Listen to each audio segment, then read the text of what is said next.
मतलब it was balance, everything was from the syllabus, कुछ भी आउट ऑफ सिलेबस नहीं था। ये था लेंदी था, एक नए टाइप के सीसैट में क्वेश्चन डाले थे कि you have to check all the statements, कि 2 स्टेटमेंट से सॉल्व हो रहा है, एक से हो रहा है, दोनों से हो रहा है विदाउट, तो मतलब वो लेंदी हो गया होता है। तो एक बार फेयर था कि परमोटेशन हाँ, कॉम्बिनेशन काइंड ऑफ क्वेश्चन आ सकते हैं, ऐसा क्या था सर? इस बार परम्यूटेशन कॉम्बिनेशन के नहीं थे ज़्यादा, बट ये था कि जैसे पिछली बार आउट ऑफ सिलेबस था ऐसा नहीं था इस बार। इंग्लिश कॉम्प्रहेंशन इस बार टफर किया है, कॉम्प्रिहेंशन टफर किया है। टफर क्या था उसमें, क्या लगता है? मतलब इन्फ्रेंसेस में इतना इजीली इन्फ्रेंसेस नहीं आ रही थी, पहले तो बहुत इजी होता था कॉम्प्रिहेंशन, जैसे मैंने पिछली बार भी दिया था, पिछली बार का कॉम्प्रिहेंशन बहुत इजी था इन कंपैरिजन टू नाउ, तो लेंदी पेपर कहेंगे, सिलेबस में था सारा। रीजनिंग की बात करें ना, रीजनिंग अच्छी थी, अगर लास्ट ईयर से कंपेयर करें तो ऑब्वियसली पेपर अच्छे थे। रीजनिंग काफ़ी ज़्यादा डाली हुई थी, वही जो स्टेटमेंट्स वाले क्वेश्चन मैं आपको कह रही हूँ, हाँ 1 स्टेटमेंट 2 स्टेटमेंट्स, या मतलब सॉल्व हो सकता है कि नहीं, सो मैथ्स और रीजनिंग को इकट्ठे डाला हुआ था। ओह, या जीएस के पेपर कैसे गए थे आपके? जीएस का इजी था, तो मुझे लग रहा था कि उससे ज़्यादा जाएगी कट ऑफ, बट अब मुझे लग रहा है कि सीसैट शायद कम कर देगा। मैम ये कौन सा अटेम्प्ट है आपका? सेकंड अटेम्प्ट है, तो मतलब ऑब्वियसली इस बार आप कॉन्फिडेंट दिख रहे हैं, लास्ट ईयर तो ऐसा। हाँ, लास्ट टाइम पता था सीसैट नहीं होगा बिकॉज मैं मैथ्स बैकग्राउंड से नहीं हूँ, आई एम कॉमर्स से। हाँ, पर हमने इतना एडवांस मैथ्स नहीं किया था। ऑप्शन क्या है मैम आपकी? मेरा law, oh great, all the best ma'am. Thank you. मतलब जीएस में जैसा एक्सपेक्ट किया जा रहा था कि जीएस थोड़ा इजी रहा, इस हिसाब से इस बार तुलनात्मक पेपर दोनों इजी थे। करेक्ट। इस बार जो पिछली बार जैसे परम्यूटेशन कॉम्बिनेशन प्रोबेबिलिटी से अधिक सवाल थे, इस बार एक भी सवाल नहीं। मैंने शुरुआत में बोला था ये बात कि ऐसा हो सकता है, तो काफ़ी इजी पेपर था। बहुत बढ़िया। और क्या क्या, अगर मैथ्स की बात करें, मैथ्स में और कौन कौन से एरिया से पूछा गया? इस पर नंबर सिस्टम काफ़ी बैठे, इस नंबर सिस्टम, हाँ, साधारण सवाल ज़्यादा थे, जो नंबर सिस्टम पे पिछली बार वेटेज काफ़ी कम कर दिया था, इस बार काफ़ी अच्छा वेटेज। और जैसे कंप्रहेंशन की बात करें, कॉम्प्रहेंशन भी इजी था, कॉम्प्रहेंशन के पैसेज काफ़ी छोटे कर दिए इस बार। अच्छा, तो यूपीएससी ने इस बार सीसेट को एक मेजर फैक्टर नहीं बनाया क्वालिफाइंग पेपर। जैसे पिछली बार सीसेट ही एक तरीके से निर्धारक हो गया था, तो इस बार निर्धारक सीसेट नहीं रहेगा। बहुत बढ़िया। और रीजनिंग की बात करें तो? रीजनिंग में इस बार कुछ सवाल पिछली बार की तरह ही ट्रिकी थे, इनके ऑप्शंस काफ़ी जटिल तरीके से गढ़े गए थे, जैसे एक मतलब उत्तर दोनों कथनों से उत्तर दिया जा सकता है, नहीं दिया जा सकता, इस तरीके के सवाल थे। ये कौन सा अटेम्प्ट है आपका? मेरा 5वां अटेम्प्ट। कैसा लग रहा है सीसेट को लेके? लग रहा है अब कॉन्फिडेंट आप दिख रहे हैं? हाँ, इस बार तो कॉन्फिडेंट। चलिए, ऑल द बेस्ट। दोस्तों, मेरा यही मानना है कि अगर आपको यूपीएससी की तैयारी करनी है तो इसको 2 तरीके हैं, चाहे आप कोचिंग लीजिए या फिर आप सेल्फ स्टडी कीजिए।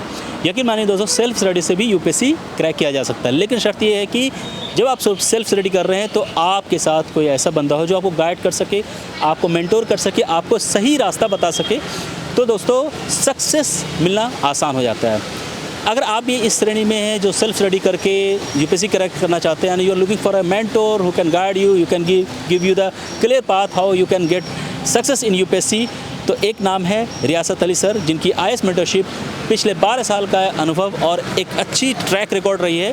कई बच्चे हैं जिन्होंने इनकी मेंटरशिप ली और कामयाब हुए। 1-to-1 मेंटरशिप है, आपको एक क्लिक पर यहाँ पर रिस्पांस मिलता है। एक बेहतरीन मेंटरशिप प्रोग्राम जो आप घर बैठे यूपीएससी की तैयारी कर सकते हैं और उसमें एक ऐड ऑन कर सकते हैं। दोस्तों, अगर इस मेंटरशिप का हिस्सा बनना चाहते हैं दोस्तों, इस नंबर पर कॉल करें और आज ही रजिस्टर करें, क्योंकि नई बैच जल्द शुरू होने वाली है। सर ठीक रहा, पेपर तो बढ़िया था, पिछले साल से इस साल बेटर था, मतलब बट ऑप्शन जो है उसमें ऑप्शन थोड़ा सा ट्रिकी थे इस बार स्टेटमेंट ठीक थे, ऑप्शन ट्रिकी थे थोड़ा सा। ऑप्शन ठीक है, हाँ। तो क्या ये रीज़न हो सकता है कि एलिमिनेट हो सके बच्चे? हो सकता है, ये भी हो सकता है, क्योंकि जिस तरीके से लोग इस ओर बढ़ रहे हैं, यूपीएससी दिन ब दिन एस्पिरेंट बढ़ रहे हैं, तो इसलिए लग रहा है कि ये तो एक ही मेथड बची है, वो भी ऑप्शन से या उसको वो करके। मतलब कुछ कह ही नहीं सकते, लास्ट ईयर कुछ क्वेश्चन था, इस बार कुछ और प्रेडिक्शन? कोई प्रेडिक्शन नहीं, अनप्रेडिक्टेबल है। जो यूपीएससी में हम बोलते हैं ना, यू फॉर अनएक्सपेक्टेशन, वही है, कुछ नहीं प्रेडिक्ट कर सकते, ईच एंड एवरीथिंग कहीं से भी। इस बार डरे हुए होंगे आप लोग सीसेट को लेके? हाँ, पिछली बार के उसमें डरे हुए थे, बट उसमें ठीक था, इस बार कोई इशू नहीं था। ये कोई अब ये मायने नहीं रखता कि आपको 100 को 80 to 80 ही करना है क्वेश्चन, आपको एक्यूरेट करना है। 50-55 इतने हैं अगर आपके, तो आप है एक सेफ जोन में हैं। सेफ जोन में है, हाँ, मतलब उसमें ये नहीं है कि आपको मतलब कि खाली टिक करना है, अगर आप अच्छे से किए हैं तो आप सेफ जोन में हैं। रीजनिंग कैसा था? रीजनिंग की अगर बात है, रीजनिंग भी ठीक था, मैथ्स भी ठीक थी। कंप्रहेंशन भी ठीक था, कोई ज़्यादा इशू नहीं। रीजनिंग कंप्रहेंशन भी अच्छा था, छोटे छोटे पैसेज थे, दो क्वेश्चन थे तो हैंडल हो जा रहे थे। ज़्यादा वो हर एक सेगमेंट से, पॉलिटी से, सोसाइटी से, इन्वायरमेंट से, साइंस एंड हर एक सेगमेंट से पूरा आया था। पूरा आ गया। हाँ, पूरा हर एक सेगमेंट। जीएस पेपर कैसा रहा था आपको? ठीक था सर, बढ़िया था पेपर।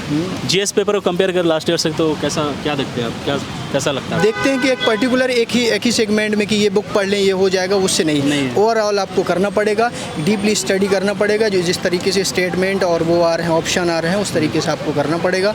और एक बेसिक लेवल जो आपकी बेसिक बुक्स हैं, ये इसके नोट्स उसके नोट्स, इससे काम नहीं चलेगा। एकदम बेसिक लेवल से आपको तैयारी करना पड़ेगा।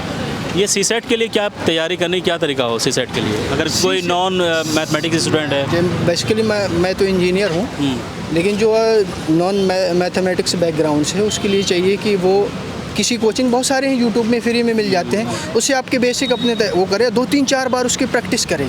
और जो मार्केट में मिलती हैं, बहुत सारे मिलती हैं, उससे प्रैक्टिस करें। और ये अब नहीं बचा कि हम 2 महीने में कर ले जाएंगे, पूरे होल ईयर आपको इसकी प्रैक्टिस करनी चाहिए कि वो चीज़ आपके माइंड में हिट करती रहे कि ये काम ये कर तब कर, क्योंकि थोड़ा सी क्वेश्चन में ट्रिक तुरंत पता नहीं कहाँ से कहाँ पहुँच जाता है। ये कौन सा अटेम्प्ट है सर ऑप्शनल पेपर आपके? मेरा 3rd अटेम्प्ट है, ऑप्शनल में सोशोलॉजी। सो आप अपने आप को कैसे मेज़र करते हैं, मतलब ओवरऑल परफॉर्मेंस? ठीक था, पिछली बार के कंपेयर में इस बार बेटर था, बाकी यूपीएससी अनएक्सपेक्टेड। चलिए, all the best. Thank you sir. तो बहुत अच्छा गया, सीसेट भी बहुत अच्छा गया। थोड़ा लेंदी होता ही है ये, जल्दी होता है, लेकिन इस बार रीजनिंग और कॉन्ट वगैरह बहुत अच्छा था। सीसेट में क्या अच्छा लगा आपको? कंफर्टेबल दिख रही हैं आप?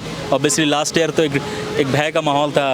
लास्ट ईयर से तो अभी का पेपर बहुत अच्छा है, काफ़ी अच्छा है। काफ़ी अच्छा है। और जीएस भी अच्छा था और सीसेट भी अच्छा था। सीसेट भी अच्छा था। अगर सीसेट में रीजनिंग की बात करें, मैथ्स की बात करें, कंप्रहेंशन की बात करें, तो तीनों के क्या स्किल थे? रीजनिंग बहुत अच्छा था, मतलब मेरे को लग रहा है कि मेरा सारा रीजनिंग का क्वेश्चन सही गया है। और कॉन्ट में भी बहुत अच्छे थे, मतलब जितना प्रैक्टिस करके अगर कोई आया है तो उसका जाएगा ही अच्छा। कॉम्प्रहेंशन हमेशा से लेंदी रहता है, तो थोड़ा अगर रीडिंग हैबिट जिनकी है तो उनका बहुत अच्छा जाएगा। कंप्रहेंशन की तैयारी कैसे करेंगे? रीडिंग हैबिट कैसे लाना है, मतलब क्या करना होगा? न्यूज़पेपर रीडिंग सबसे, उसका जो प्राइमरी की है वो है न्यूज़पेपर रीडिंग। तो और सीसेट में जिस मैथ्स, आप लोग तो इस बार काफ़ी तैयारी से आई होंगी पूरे लॉ लश्कर के साथ कि जो होगा देखा जाएगा। ये कौन सा अटेम्प्ट है आप लोगों? ये अभी सेकंड है। सेकंड अटेम्प्ट है, तो ऑब्वियसली लास्ट ईयर जिस तरह सीसेट ने सबको मतलब परेशान किया, तो उस हिसाब से तैयारी आपकी थी और आपने इस बार दिया, तो कंफर्टेबल फील कर रही है कि नहीं? हाँ, इस बार है चांसेस कि अब मेंस देना है। अरे वाह, ऑल द बेस्ट। अच्छा मैम, ये बताइए जो ओवरऑल जीएस के पेपर हुए, सीसेट के पेपर हुए, इन दोनों को अगर हम रेटिंग करें आपकी परफॉर्मेंस तो कैसा लग रहा है आपको इस बार? पहले तो मतलब ओवरऑल अगर आपको basic knowledge, basic concept clear है तो चाहे वो सीसेट हो या फिर जीएस हो, आपका वो निकलेगा। बिल्कुल, क्योंकि आप कोई भी एडवांस लेवल में जाने के लिए आप कॉन्सेप्ट के थ्रू जा सकते हैं। तो यही। बिल्कुल बिल्कुल। मैम, जो बच्चे नए होते हैं उनको शुरुआती दौर में क्या करना चाहिए यूपीएससी की तैयारी के लिए? कोई कहे कोचिंग कर रहे हैं, कोई हैं तो सेल्फ स्टडी कर रहे हैं, कुछ भी अलग तरह से आपकी राय क्या है, किस तरह से करना चाहिए शुरुआत? मेरे ख्याल से एनसीईआरटी पे फोकस करना चाहिए। अगर एनसीईआरटी एक बार कंप्लीट है then you can go for the coaching, या फिर अगर सेल्फ स्टडी भी करना चाहते हैं तो सेल्फ स्टडी भी बहुत इफ़ेक्टिव होता है, और कोचिंग के बाद भी सेल्फ स्टडी ही इफ़ेक्टिव होता है। बिल्कुल। मैम, पेपर थोड़ा इजी थे, इजी तो नहीं कह सकते, मॉडरेट थे, तो कैसा लगता है इस बार कंपटीशन मतलब टफ हो सकती है, कट ऑफ हाई हो सकता है? मेरे को लग रहा है कि इस बार कट ऑफ थोड़ा हाई जाएगा। चलिए, all the best for your mains. Thank you.